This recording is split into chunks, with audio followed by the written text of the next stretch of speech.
Hi, I'm going to recommend three books to try and help people understand sort of like the strategies that the devil uses and even understand a lot of interactions between people in your everyday life. And so the first one I would recommend is The Art of War by Sun Tzu. I like this one because it's broad and strategy. And so if you just kind of understand the principles, you can apply it in situations. And my second favorite of the three is The Prince by Machiavelli. And that one is good because it has some of those principles, but it also gets into a lot of detail stuff, which is good to know. But I just I prefer the broader picture because it's also a broader picture in The Art of War, in my opinion. It covers more ground, whereas The Prince kind of gets into more details of like governing stuff specifically. But you can apply the principles from The Art of War over that. And then the last one is The Book of Five Rings by Miyamoto Musashi.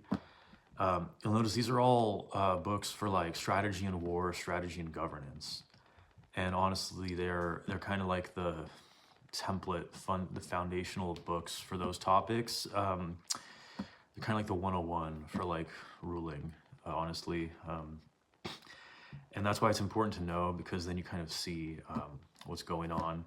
But yeah, the Book of Five Rings, it gets more into tactics almost than strategy, but it still has strategy. So it's like basically throwing off your opponent. What I was told is, when I was younger, is called the executive treatment.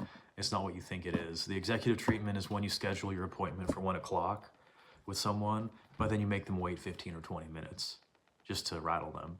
So it's got stuff like that in there. And you know, the reason this is important is because Azazel, like, you know, one of the fallen angels in the Book of Enoch, he taught mankind war, right?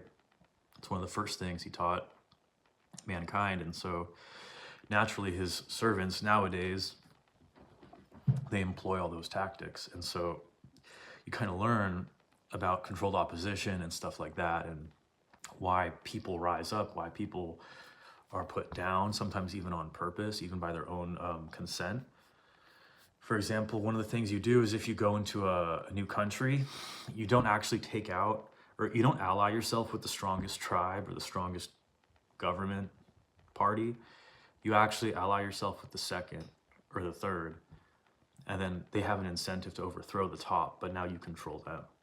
So just some food for thought.